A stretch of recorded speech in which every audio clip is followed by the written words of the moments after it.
Welcome back and happy holidays. I'm your host, Jansen Harris, bringing you another segment of Paychecks.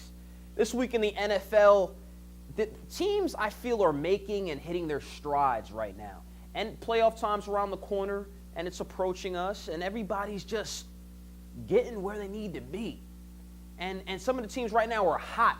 So let's get into that Give That Man a Raise segment. The Pittsburgh Steelers, they clinched the AFC North with a come-behind victory over their longtime rivals, the Baltimore Ravens, 31-27.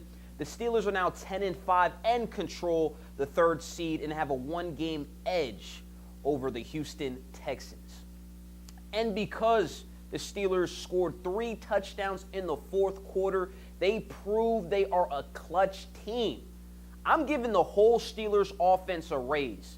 I was impressed, and it started with Big Ben Roethlisberger, the 2-time Super Bowl champion, and he showed poise and leadership under pressure when his team needed him the most.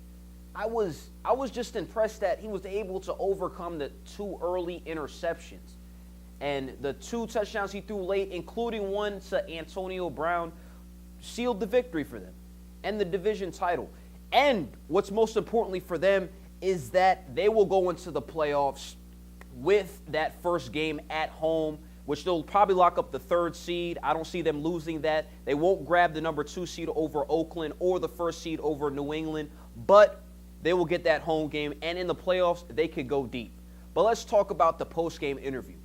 Big Ben, he was humble. He gave credit to his team, specifically the offensive line. He finished the game with a 105 quarterback rating against Baltimore. Their defense is still top-notch, and he completed 72% of his passes. That's tough to do. Again, the defense is still top 5 in the league for the Ravens.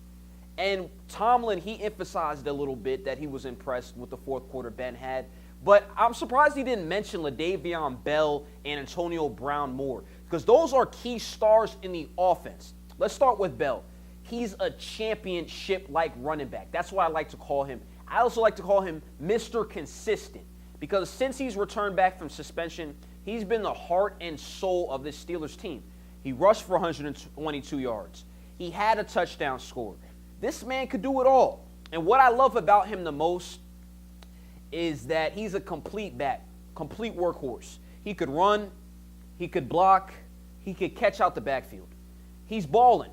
And that's why the Steelers are back in the playoffs. They're going to run him and run loads of him once they hit the playoffs. They're going to try to stay balanced. They're going to throw the ball out of the backfield. He could catch the ball off the screen. That's what you're going to see out of them. That's why they're going to be a tough team to beat. Yes, they're 10-5. Yes, New England's going to go into the playoffs as the favorite, but you got to watch out for them because they have a dynamic back who could take the pressure off Big Ben. I also got to show some love to Antonio Brown. He plays big, and that's why he gets paid big. He had 10 catches for 96 yards, also the 4-yard touchdown to clinch the AFC North, and most importantly, again, they're guaranteed at least one game at home. So just look at the season. Just look at it. He had 102 receptions, he's over 1,200 yards, and he had 12 touchdowns. This man's a beast. Give him and the whole Steelers offense a raise. One more thing, though. One more thing. I almost forgot. Let's give a special shout-out to the big boys up front. The offensive line consistently dominating up front. What I saw from them was they're firing off the ball. The pass blocking was awesome. Clear pocket for Big Ben to take his time and find his receivers. And that's what's key. They don't show enough attention in the NFL to the offensive line. If your offensive line isn't blocking, your quarterback's going to be hurried. He's going to throw erratical passes. He's going to throw interceptions. He might fumble. And these things matter. They're opening up holes for Le'Veon Bell. They're protecting Ben and giving him time to hit Antonio Brown down the field. And this is what I like to see out of the Steelers as they are in playoff form and they're dangerous. So give that whole offense a raise. And Mike Tomlin, they've been hating on you too, so we also going to give you a raise. But back to the NBA. Russell Westbrook recorded a triple-double in 3 quarters. This man is ridiculous. He is guaranteed to be honored on this segment every week. Let's just be honest. He's the first player to get 30 triple-doubles in a calendar year since Oscar Robinson. Oh, my God. All I can think about now is that the NBA Please don't screw this up. Westbrook for MVP. Give this man a raise. Jansen Harris first. I'm starting the campaign. Russell Westbrook, league MVP, unanimous decision. It's not even close. He's the best player in the league. He might have always been the best player in the league for the last 2 years. I know Steph Curry's been getting the love because his team's been winning. But who's been more complete than Russell Westbrook? He could score. He could pass. He could defend. And he's overcoming, like I said the last episode, Durant's departure. And he's hungry. He's playing so tough. I just want to see him on a championship team again. Get traded to, how about my favorite team, the Knicks, or maybe Sacramento, or maybe LA. I'm just hoping. I just want to see Russell Westbrook win a championship because he's so talented. Easily the best player in the league. Give him a raise. Maybe 5, maybe 10. But let's move on. Back to football, to the Atlanta Falcons. Big congratulations this week. The whole team's going to get a raise. They beat on the road Carolina 33-16. This is a game I thought they would slip up, maybe be a trap game for them, but they rose to the occasion. The defense is becoming as impressive as the offense. So give this whole team a raise. And with both Detroit and Seattle losing, Atlanta now controls the second seed in the NFC, and a win at home against the Saints this Sunday will clinch a first-round bye for them. Give this whole team a raise, and also congratulations to Dan Quinn for getting this team in the playoffs. Also, my thoughts about the Falcons, I'm going to say this too. A lot of people get on them about their playoff success, how they're just not good when it comes to playoff time. But this Falcons team at home is dangerous. Think about this too. They're the number 1 offense in the league, averaging over 30 points a game. Julio Jones is hurt. He's still nicked up with the toe injury. Just imagine when he gets back. Matt Ryan is firing on all cylinders. He's finding different receivers here and there. Devontae Freeman, he's doing his thing. Vic Beasley, you know about that defense. Trufant, wait till Trufant comes back as well. The secondary is going to get even better along with Alford. This is a dangerous team. You got to watch out for the Falcons. I'm not saying they're favored to get to the Super Bowl, but what I'm saying is they're dangerous at home if they can get that second seed. That's going to be key for them. That first-round bye is going to keep them healthy. But now, moving on. Kyrie Irving, Christmas Day. Christmas was wonderful. So many presents. 2 NFL games. Basketball all day. And I'm also happy because the Cavs and Warriors game just lived up to the hype. Kyrie did it again. With 3.4 seconds, he hits the game-winning shot to lift the Cleveland Cavaliers over the Warriors. I was right. Let me give myself credit. A little pat on the back. The Cavs won, and this is mainly because it was a holiday game at home. It felt like a game they needed to have, playoff environment. They had to overcome. J.R. Smith was out. And plus, they needed it more than the Warriors. LeBron James, it started with him. He played excellent. 31 points. He grabbed 13 rebounds. Cleveland, which is always a key to beat the Warriors. They out-rebounded them 60-51, and they committed far less turnovers, winning that advantage 20-12. In defeat, Durant did score. He had a huge game, 36 points, which is a game high. But he got no help at all. I'm going to dog him out today. No help at all from Steph Curry. Steph Curry struggled all night long, and to be honest with you, he's the main reason the team only shot 30%. It's time to work in more Klay Thompson and maybe Steph Curry a little bit less. It's looking like Kevin Durant's team. Steph Curry has struggled in big games and big moments. I'm not saying he's overrated. He is a 2-time MVP. He does have a championship. But look closely about how he plays when his team needs him the most, which is in the fourth quarter in big games like this. Even against the Spurs opening night, Steph Curry hasn't showed up. So I'm assuming, which is okay, get the ball more to Klay Thompson, who you know he could shoot from anywhere on the court, and continue to work that offense through Durant. They should be all right. But as we speak, the Cleveland Cavaliers run the NBA still, and that experience is showing. Kevin Love did his thing too with clutch three-pointers and rebounding, like I told you guys. So just watch out. But we're going to give Kyrie Irving, give him a raise because just that fourth-quarter clutchness is what I love. Let's get into women's college basketball. Notre Dame's Breonna Turner scored 24 points as the number 2 team in the country rolled past Chattanooga. Just take a look at her numbers. She shot 10 for 13. Woo! Girl don't miss. And that's the main reason why the Irish team is undefeated. And they look like an early favorite to win the national championship. This is one of my favorite teams because not only can they defend, pretty good defensive team, but they can score in different ways.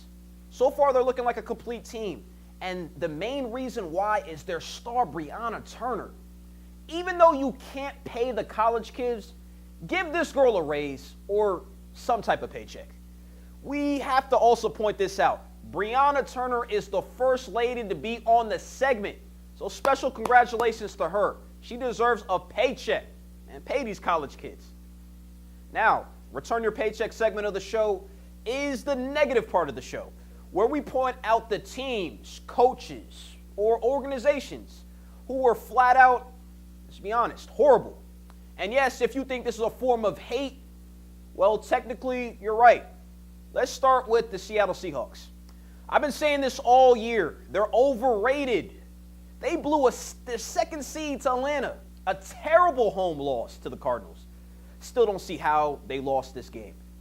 But their offense, they need to get better in the first half of games. They scored just 10 points before going on an offensive tear in the fourth quarter. I'll give them credit for that. But y'all, please answer this for me. What the heck happened to Seattle's defense? They allowed 34 points to one of the worst offensive teams in the league this year. The whole Seattle team needs to return their paycheck. Wow. The final game of the season is against the 2-13 Niners team. This should be a victory. They need to hope and pray that Atlanta gets upset by the Saints. And if that happens, they'll be in good shape. But for this week, the whole team, just return your paycheck. Blew it. Home game, easy game they should have won. Let's get to the Denver Broncos. They lost their last 3 games, and they're having crazy chemistry problems. No playoffs. The defending champions are officially eliminated. And this team, let's go with this. They lost to the Titans. Then they lost to the Patriots. Then they lost to the Chiefs in consecutive weeks. Each loss with the same problem. Chemistry issues and offensive issues.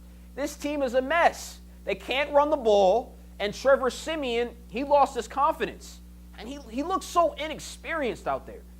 And, wow, don't be surprised if in the offseason they're going to be taking a look at Tony Romo or even Colin Kaepernick. Maybe we're starting to realize that Gary Kubiak was getting way too much credit for last season's Super Bowl. I mean, last season under Peyton Manning, they ran Manning's offense. This year they're running Kubiak's offense, and it's not working at all. I know he won a Super Bowl last year, but there are some who think his days are numbered. But for the whole Broncos organization, return your paycheck. At the moment, the Broncos are a mess, and I feel sorry for the defense. They've been lights out all year, and for the most part, their offense is just letting them down. So return your whole paycheck, Denver. The Tampa Bay Buccaneers had huge victories over Seattle and Kansas City. But the last 2 weeks, they lost to the Cowboys and Saints, playing themselves out of the playoffs. Finally, for Tampa Bay, for the second time, I thought they were going to win the division for a second there. But, boy, I was wrong. Wow. This just sucks for the Buccaneer fans. They were soaring high on a 6-game winning streak, and they looked to just move on. They had big hopes. I mean, they beat the Chiefs, and they beat Seattle. They were gaining momentum. But when it mattered the most, when they controlled their own destiny, they flat out just laid an egg. The Cowboys game was bad in the fourth quarter, and then the Saints game was bad. Now they can't win the division, and they need both the Redskins and the Giants to lose the last weeks of the season. Basically, they're done. Will they beat the Panthers? I think so, but Tampa Bay, your whole organization, return your paychecks. You fooled everybody. You fooled me. You guys are done in my eyes, so all y'all, return your paychecks. Also, before we end the show here, I got a couple emails from friends. Hey, Jansen, what's your prediction on the college football playoffs? Well, here's my prediction. Washington has no shot. They're going to get their behinds just destroyed by Alabama. Clemson-Ohio State game is going to be competitive. I think the difference is going to be Ohio State's defense. They're a little bit better than Clemson. They're going to be able to run the football. I like Ohio State in that game. And Alabama-Ohio State, I like Alabama winning. That'll be 5 championships in 8 years. That'll be 6 for Nick Saban. Also, hey, Jansen, will time be a problem for Rousey as she sat out the last year and some change on a layoff. Will she beat Nunes? I think she'll win. The fight will be close. I do think she lost a lot of confidence, but I like Rousey in this fight at UFC 207. So that's my predictions. But I'm Jansen Harris with your Paycheck Segment. Follow me on Twitter at MediaJansen and check out my website at jansenharris.com. And remember, you are what you focus on.